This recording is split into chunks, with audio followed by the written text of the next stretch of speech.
Thanksgiving is over, and I'm sure everybody ate more than they wanted to. And now here we are, we're between Thanksgiving and Christmas.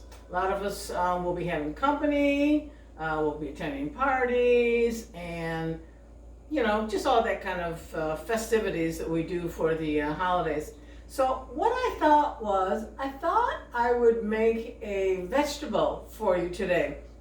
A vegetable that's really, really easy and something that looks a little different, to serve, for company. It's something you could actually prepare it.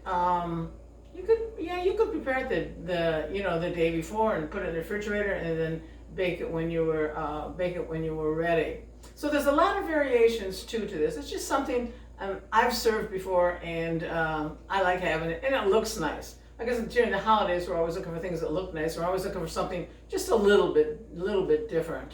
So here we go.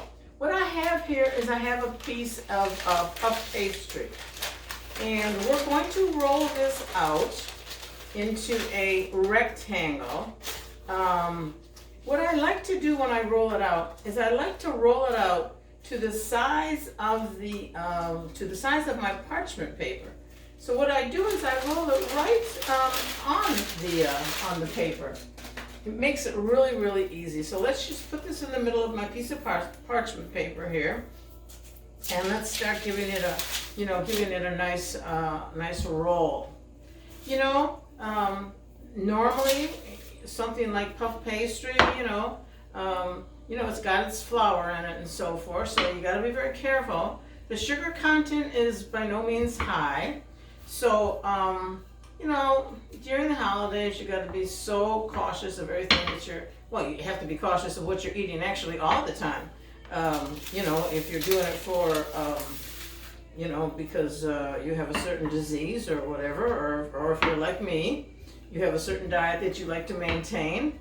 I maintain this diet, as you know, because of all the cancer I've had, and as I say in my intros all the time, we are what we eat. So that's important. Now I'm getting this, like I say, the size of my parchment. Oh, it's okay if it's not completely, the size, but I'm going to need the room as to what I'm going to show you today. You can make it different sizes, I prefer to roll it really, really thin as I can get it, on here. So, in fact, roll it a little bit over the parchment paper because it's gonna shrink on you. I've got several kinds of rolling pins. This one happens to be my favorite. This thin one here. I have a marble one. I have an old style one, So anyway, so much about my rolling pin. So here we've got it the nice size, that will fit our pan. And the reason why I like to do this like this is we don't have to pick the whole thing up then when we have to put it on our cookie sheet. So get my cookie sheet right here, and all we have to do, turn this around, slide it on, there we go. Already, now isn't that easy? Now what we want to do is we want to take a fork and we want to poke some holes in this, leaving about 1 inch all the way around. Because what's going to happen is it's going to raise up, as you know, with puff pastry. Even if you've never used puff pastry, this is the easiest thing to do. It really, really, really is. So make holes, leaving about 1 inch around, like this. And let's do this. You don't have to be exact. It doesn't have to be beautiful. You don't have to worry about it being, you don't have to get out a ruler or anything like that for this. So just go like this. Now I've got about 1 inch around the whole thing. Now what I'm going to do, so it doesn't puff up on me, is I'm going to make a bunch of holes all in through here. Just enough so it doesn't puff up on you. Now, what I'm going to do is, first of all, I'm going to put, today actually, I'm going to put some, what they call that's vegan, and it's called a cream cheese alternative, and I'm going to use a vegan one today. But the other things that you can use to spread on this right now You can use pesto. Pesto is so good. I wish I had some pesto because I'd be showing you with pesto today. But pesto, you could use sour cream. You could use regular, cream cheese. It's all a matter of your diet and what you're keeping. So this is for someone who has a strict diet. You can shape this into the kind of diet that they're eating, or you could do full-fledged. Usually when I do things for company, I don't necessarily this is vegan, and like I say, it's a vegan alternative. I would use this for me, but if I had company, if I wanted to use cream cheese, I would use cream cheese. You could use sour cream. You could use. Well, I'm not sure about using hummus. I think you could use hummus. I don't think it would. You know what? No, I wouldn't recommend hummus because that's gonna, when it bakes, it's gonna be like so brown. But anyway, so put a nice layer. You don't want to go beyond, you don't want to take it to this edge here where we've got this inch in here that we're saving. So just like this, a nice thin layer, like that. And then what I'm using today, because it's what I happen to have, I'm going to be using asparagus, but you can use mushrooms. You can use cauliflower. If you use, I wouldn't use cauliflower. I meant to say broccoli. But, make sure you're cutting the broccoli real small. And if you do use broccoli, you should probably give it a little, put it in boiling water for just, for a second or so, and then take it out and make sure it's, real dry. But what I'm going to do today is I'm going to be using tomatoes, and I have bought one of these very, very large. I like to buy these like for sandwiches. They're really, really large tomatoes, And so I'm going to make this so that it's like a serving for 6 people. So I'm going to put my 6 tomatoes right on here. And but what you want to do is, if you want to make smaller servings, for your company or whatever it is you're going to make it for, or for yourself, So what you want to do is, buy a smaller tomato, and then you could do 8. You could do that. A nice thing, like I say, would be mushrooms. Saute some onions and mushrooms, and you could put that on top of the tomatoes, which would be really, really good. But like I say, today it's asparagus. So let me get a knife here. Let me show you what I do. I do approximately, these have all been nicely washed. I've taken the hard ends off, but I'm going to be taking more of. What I do is I try to put at least about 6 asparagus on each, on each tomato, so, or more, it depends. And the other thing too is make sure you buy as thin as you can get. The thinner the better. So what I do is I cut off the end like this, and I'm judging right now to see what I've done here. And then I'll put this right here. Okay, I'll put my 6 asparagus there. But move over tomato. So I'll put 6 there. See, I could actually use 7. But anyway, so let's get these out of here and get these done. I'll do the rest of them. And in fact, what I like to do is I like to line them up from this side, not from this end. All right, so that they look nice on top of the tomato. I didn't do that on the first one, but I shall correct it now.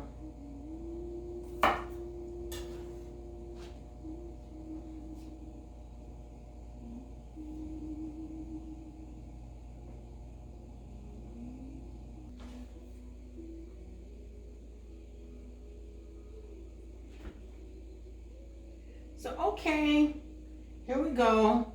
We've got our asparagus all on there. Now, whatever you do, don't throw all this away that you've cut off, You can make yourself a nice asparagus soup, if you enjoy, asparagus. And if you like asparagus soup, obviously.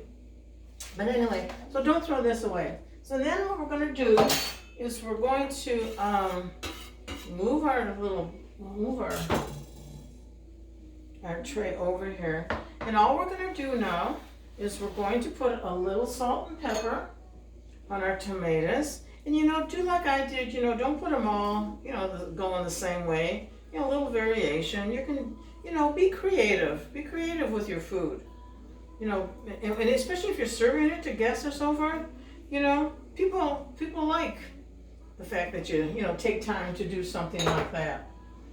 And anyway, a little pepper, but not a whole lot of pepper. Although asparagus roasted, you know, with pepper is always very, very, very good. So just a little bit of pepper on all our tomatoes and asparagus right here. That's all we do. This is really very simple. And I think you'll like the way it looks when it comes out. And then this is also very optional. Now, if you have fresh, you know, a block of Parmesan, which would be much, much better than the grated. If all you have is the grated, that's all I have today is the grated, so that's what we're gonna have. You know, this is not like it's a television show. They have tons of people behind that camera helping them and getting what they need and combing their hair and setting up the camera and all that kind of thing. That's not it. This YouTube is just you and me. But anyway, so you could sprinkle some cheese on top, you know, if you'd like. Once again, it's up to you. You don't have to necessarily use Parm. You know, you can use another type of cheese if you'd like. Doesn't that look pretty?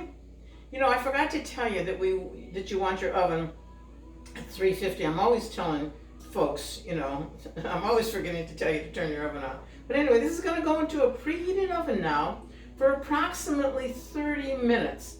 Sometimes, I have a gas stove, so, you know, sometimes, like I say, it depends. If you have gas, electric, whatever you have, you might have to do it maybe like 25 minutes, 20. So keep an eye on it, you know, after about, you know, 20 minutes. Make sure that you aren't burning your, you know, your edges. So, okay, into the oven this goes, and then I'll show you what it looks like. Look how delicious this has turned out. I've taken it off it's real easy to take off the cookie tray. I just slid it onto here. Now I'm just going to slide the parchment paper out. And doesn't it look good? And now it really smells good as well. You can add a little more parm if you want. No reason to, but you know, if you want, you can add a little more parm, you know, to this. And then what I like to do is I like to take a little bit of basil and just rip a little bit, you know, give each one a piece or two of basil on top. Oh, I just love the smell of basil. Ooh, it smells so good. Smells so good. Always smells good. So just we're gonna rip a few pieces of basil on top. But one thing too I want to tell you, you know, I always put my recipes, but whatever I've shown you, you know, I put my recipes on the comment section. And I made a mistake. I said to you 350, but I really meant 425. But it's always, you know, always look at the, you know, the recipes when I post them. So, and actually, you know, it's kind of debatable, you know, the temperature, because, you know, I have started this sometimes like at 350 and then boosted it up to 425. You see how the edges all came up real nicely? And it's going to make real nice pieces. And like I said, you know, here we have a serving, you know, for 6. If you want like a serving for 8, you know, get a smaller tomato and do, you know, smaller tomatoes. Do the same thing too if you aren't going to use asparagus, if you're using, you know, the broccoli, if you're going to use some mushrooms and onions or whatever. All of it tastes really, really, really, you know, delicious. Now, if you don't have a tray, you know, like this, that you could put it on, it's perfectly fine. Just take a nice one of your nice glass dishes or whatever, cut it into the 6, you know, pieces. Or if you're serving, you know, company or your family, whatever, and you fix the plate, you know, obviously just put, you know, a piece on each plate. Very, very easy, obviously, to cut because you're going to cut right between the tomatoes, you know, and you have very nice pieces. Now, today, you aren't going to see me cut this. You know why? Because I'm going to be serving this, and I don't want to have a bite off it, you know, when I serve it. Actually, I'm going to be serving it for lunch with a shrimp souffle, and then for my friends who totally love their desserts, we're just going to have a chocolate mousse. But anyway, I hope you try it. I really think you'll like it. It's really, really easy to do. And if there's anything that you would like to see me make, if you want me to see some, if you want to see some appetizers, you know, for the holidays, or if you want some lunches, you know, for the holidays, or if you want some dinners for the holidays, you know, do email me, DonnaLSorelli@gmail.com, and I'd be very happy to give you, you know, some of those recipes. So, until the next time, I wish you a happy day and a lot of fun. Get out there, laugh, enjoy, and you know, and whatever you do, be careful. And above all, siate felici. Bye bye for now.